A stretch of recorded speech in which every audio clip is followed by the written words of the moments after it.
एक कहानी है और इसको आराम से समझा जा सकता है। क्वेश्चन आंसर 1 घंटा में लिखा जा सकता है। देखो पहले कहानी समझ लेते हैं। सिपाही की मां, कहने से ही मालूम चल रहा है किसी योद्धा की कहानी है ना। तो सिपाही की मां में कुछ पात्र हम लोग को याद रखना होगा। विष्णु, मुन्नी, मानक, कुंती, बर्मा की 2 लड़की,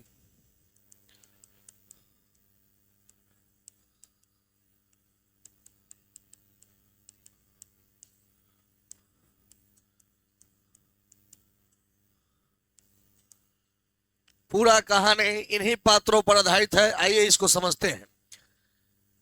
एक बहुत ही गरीब परिवार में एक औरत रहती है जिसका नाम रहता है विष्णु। विष्णु गरीब परिवार की है और इसके एक बेटा और एक बेटी है। बेटा का नाम मानक है और बेटी का नाम मुन्नी है। मुन्नी का उम्र 14 साल बताया जा रहा है किताब में। मुन्नी 14 साल की है और समाज के अनुसार जो है, उस समय के समाज के अनुसार वह शादी के लायक हो गई है। लेकिन दिक्कत यहां पर यह है कि आज के समाज में लड़की के शादी विवाह करने के लिए अधिक पैसा खर्च होते हैं और दान दहेज लगते हैं, जिसके कारण मुन्नी अपनी लड़की की शादी नहीं कर पा रही है। वह गरीब है और उसके पास इतना पैसा नहीं है कि वह अपने लड़की का शादी कर सके। इसलिए वह अपने इकलौता पुत्र को द्वितीय विश्व युद्ध में शामिल होने के लिए कहती है और बर्मा की धरती पर युद्ध करने के लिए भेजती है, क्योंकि पैसा इकट्ठा हो सके ताकि मुन्नी की शादी हो सके। लेकिन वह जानती है कि युद्ध के परिणाम में या तो योद्धा मरता है और नहीं तो मारता है, और इकलौता एकमात्र लड़का था, कौन? मानक। यह जानते हुए भी, युद्ध के परिणाम जानते हुए भी, विष्णु जो है अपने लड़का को बर्मा में द्वितीय विश्व युद्ध में शामिल होने के लिए भेज देती है। लेकिन ये भेजने का कारण क्या था? क्योंकि उसके पास इतनी गरीबी थी, इतने पैसे नहीं था कि वह अपनी लड़की की शादी कर सके और दान दहेज देकर अच्छे घर में रिश्ता तय कर सके। इसलिए पैसों के इंतजाम करने के लिए, पैसों को इकट्ठा करने के लिए, पैसों के उपाय करने के लिए, ताकि उसकी लड़की की शादी हो, वो अपने एक लौते पुत्र मानक को युद्ध भूमि में भेज देती है, जो बर्मा की धरती पर जाकर द्वितीय विश्व युद्ध में भाग लेता है। यहां से कहानी की शुरुआत होती है। 7 महीने बीत गए।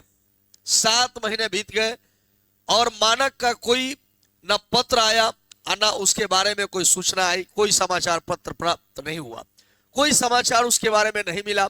अब विष्णु और मुन्नी दोनों घबरा रही थी कि भाई अभी तक मानक का कोई 7 महीना में कोई खत, कोई पत्र क्यों नहीं आया। वह मानक के समाचार को जानने के लिए पत्र का इंतजार कर रही है और रोज डाकिया का राह देख रही है कि डाकिया आएगा तो हो सकता है कि मानक का कोई पत्र आवे और उसका समाचार मिल जाए। लेकिन ऐसा होता नहीं है। बीच बीच में एक पड़ोसन कुंती है और वह कुंती जो है एक प्रकार की ईर्ष्यालु है और संकालो ईर्ष्यालु और एक खराब औरत है, क्योंकि वह किसी को भी शक के निगाह से देखती है और नीचा दिखाने का प्रयास करती है। यह कुंती विष्णु की पड़ोसन है। ये झगड़ालू है, शंकालु है और इसका स्वभाव ठीक नहीं है। और ये होता क्या है कि विष्णु के घर जाती है और बार बार कहती है, कुंती बार बार विष्णु से कहती है कि तुम कहो तो मैं मुन्नी के लिए कोई अच्छा सा घर बर देख लूं, और मैं घर बर देखती हूँ, तुम शादी करो, क्योंकि अब जो युद्ध में गया है आएगा या नहीं एक क्या मालूम ना। तो कहती है मैं घर भर देखकर ही क्या करूंगी, मेरे पास तो पैसा है नहीं। अब तुम जानती हो कि आज के समय में लड़की की शादी करने के लिए कितने दान दहेज देने पड़ते हैं, बहुत पैसे खर्च होते हैं, और उतना पैसा मेरे पास नहीं है कि मैं मुन्नी की शादी कर सकूं। इसलिए अगर मानक आएगा तभी कुछ हो पाएगा, मैं पहले कुछ नहीं कर पाऊंगी। यह कहती है, कुंती कहती है कि भाई मेरे लड़की का तो शादी सब जो है अब तय तमाम हो ही गया है। शहर पर गया है, शहर में गए हैं उसके पिताजी, और कपड़ा इत्यादि जो भी है वो सब खरीदने के लिए ये बार बार कुंती को कहकर नीचा दिखाने का प्रयास करती है और साहस तोड़ने का प्रयास करती है। वह यह बताना चाहती है कि उसका जो पुत्र मानक है वह युद्ध भूमि से वापस नहीं लौटेगा। लेकिन कुंती ये मानने के लिए तैयार नहीं होती है। उसके बाद क्या होता है कि यह कहानी और चलता है और बचपना जो 14 साल का होता है यह स्वभाव में मुन्नी का माने प्रदर्शित हो रहा है। वह कर रही है, वह देखती है कि उसकी सहेलियों के पास मोती जरा हुआ कड़ा है, उसके सहेलियों के पास मोती जरा हुआ कड़ा है और इसी के पास ऐसा कड़ा नहीं है। वह कहती है कि भैया आएंगे, वह माँ से कहती है कि भैया आएंगे तो मेरे लिए कड़ा लाएंगे ना, वह कड़ा जो लाएंगे ना वह तारों और बंतों के कड़ा से बढ़िया होगा। तारों और बंतों नाम है उसके सहेलियों का, तारों और बंतों के कड़ा से बेहतर होगा अगर भैया हमारे लिए कड़ा लाएंगे ना तो बहुत बढ़िया लाएंगे। इससे उसकी बचपना और भाई के प्रति प्रेम का भाव प्रकट हो रहा है और कहानी ऐसे ही चलता रहता है। और कुंती और यहाँ विष्णु के मन में द्वंद्व है। पहला द्वंद्व यह है मानक के आने का, दूसरा द्वंद्व है उसकी पुत्री शादी के योग्य हो गई है और उसके पास पैसे नहीं है कि वो शादी कर सके। ये दोनों द्वंद्व जो है उसके मन में चल रहा है, फिर भी उसका साहस टूटता नहीं है और वह अपने कमजोरियों को और अपने द्वंद्व को किसी के सामने रखती नहीं है। समय बीत रहा है, बर्मा में युद्ध बहुत तेज हो रहा है और वहां युद्ध के कारण बहुत क्षतिग्रस्त लोग हो रहे हैं, कई लाशें गिर रही हैं। तो वहां से बहुत सारे लोग, बर्मा आज का म्यांमार है, वहां से म्यांमार से भारत होते हुए बहुत सारे लोग भागे और उसमें 2 लड़कियां आई जो शरणार्थी के रूप में आई, बर्मा से आई। आज का नया नाम उसका क्या है? म्यांमार देश का नाम है। बर्मा पुराना नाम है देश का और म्यांमार नया नाम है ना, नेपाल साइड का सेक्टर पड़ेगा। तो म्यांमार से वो लोग क्या हुआ ना कि भाग कर भारत में आया लोग, तो उसमें 2 लड़कियां जो है मानक के गांव में आई और वे लोग भोजन के लिए अनाज लोगों से मांगा करती थी ना। और जब वो अनाज मांगने के क्रम में जब विष्णु के पास पहुंची तो विष्णु उससे पूछी कि जिस तरह से तुम लोग बर्मा की धरती से भागकर भारत आ गई हो, क्या सैनिक वहां से ऐसा नहीं कर सकते हैं? तो वो दोनों लड़कियां बताई कि सैनिक वहां युद्ध करने के लिए गए हैं, यदि वह युद्ध भूमि से भागेंगे तो उनके अधिकारी उन्हें गोली मार देंगे, इसीलिए जो है वे लोग युद्ध भूमि से भागकर नहीं आ सकेंगे।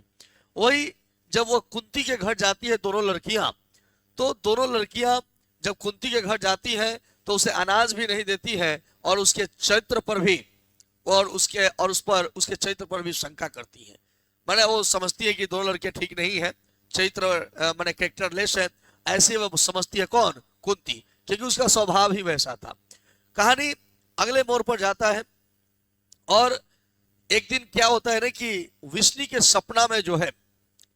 सपना में मानक आता है और उसके पीछे सैनिक आते हैं। एक सैनिक है जो उसे मारने के लिए रखेद रहा है और वह मानक जो है दौड़ते हुए आता है और विष्णु के गले लग जाता है और दूसरे ही पल मानक पुनः पलटकर उस सैनिक को मारने के लिए उतावला हो जाता है। वह अपने को जानवर से भी वहशी मानने लगता है और कहता है कि मैं इसे मार दूंगा, क्योंकि दुश्मन देश का है और दुश्मन देश का है इसलिए ये भी क्या है? दुश्मन है। इसके अब जब ऐसा कहता है तो जो विष्णु है वह मानव को समझाती है कि सैनिक को मत मारो, इसलिए मत मारो क्योंकि जिस तरह से तुम्हें मजबूरी थी युद्ध लड़ने के लिए जाना, उसी तरह हो सकता है सैनिक की भी मजबूरी रही होगी कि युद्ध में आया होगा। जिस तरह से मैं तुम्हारे इंतजार कर रही हूँ, हो सकता है कि वो भी तुम्हारा इंतजार, वहां उस सैनिक के माँ भी उसकी इंतजार कर रही हो। ये भी हो सकता है कि अगर उस सैनिक की शादी हो गई हो तो उसकी जो पत्नी है युद्ध भूमि में जाने से पहले ही अपने को विधवा मान चुकी हो, इसलिए इसकी मजबूरी होगी तभी जाकर यह सैनिक में भर्ती हुआ है, इसलिए तुम इसे नहीं मार सकते हो। ऐसा यह जो वक्तव्य है, जो संवाद है, इसमें लगता है कि वह मानक की मां नहीं बल्कि कोई भी सिपाही की मां ऐसे ही सोचती है ना। कहानी यहीं से जो है वह एंड करता है और उसमें जो है कुछ बातें की जो गरीबी को दर्शाने के लिए लेखक ने एक बात कहा है कि टूटी हुई दरवाजा है, खटिया का टूटा हुआ खाट, टूटा हुआ दरवाजा, उसमें लिखा हुआ है ताकि गरीबी को प्रदर्शित किया जा सके। दूसरी तरफ जो विष्णु है उसके झुर्रीदार चेहरे जो गरीबी भाव को प्रकट कर रही है। और इसमें रंग का जो उपयोग किया गया है अंधेरे के लिए, एक प्रकार का यह नाटक है और अंधेरा के लिए जो है वह नीले रोशनी का और पीले रंग की रोशनी जो है दिन के लिए, उजाला के लिए उपयोग किया गया है। और इसमें एक बात कहा गया है एकांकी और नाटक के बारे में कि एक ही अंक में, जब एक ही अंक में सभी दृश्यों को एक साथ प्रदर्शित कर दिया जाता है तो उसे एकांकी कहते हैं। इसमें पात्रों की संख्या कम होती है। लेकिन नाटक की बात करें तो जब अलग अलग कई अंकों में अनेक दृश्यों को प्रदर्शित किया जाता है तो उसे नाटक कहते हैं, और नाटक में पात्रों की संख्या अधिक होती है। इस कहानी में जो भी पात्र हैं, जो भी पात्र के संवाद हैं, वो बिल्कुल सटीक है। वो इतने सटीक है कि वो बहुत आकर्षक और दिल को छू लेने वाली है। इसके प्रत्येक संवाद में जो है वो भाव प्रकट हो रहे हैं, और इसमें जो पार्टिसिपेट पात्र कर रहे हैं उनके चरित्र का भी वर्णन इनके संवाद को पढ़ने से मिल रहा है ना। ये पूरा कहानी आपने समझा, और इसी कहानी के अंतर्गत जो है, इसी नाटक के अंतर्गत पूरा आपका क्वेश्चन आंसर हो जाएगा। इसमें कोई दोहराई नहीं है। आशा करता हूं कि आप कहानी समझे होंगे ना। आप बहुत ध्यान से सुन रहे हैं।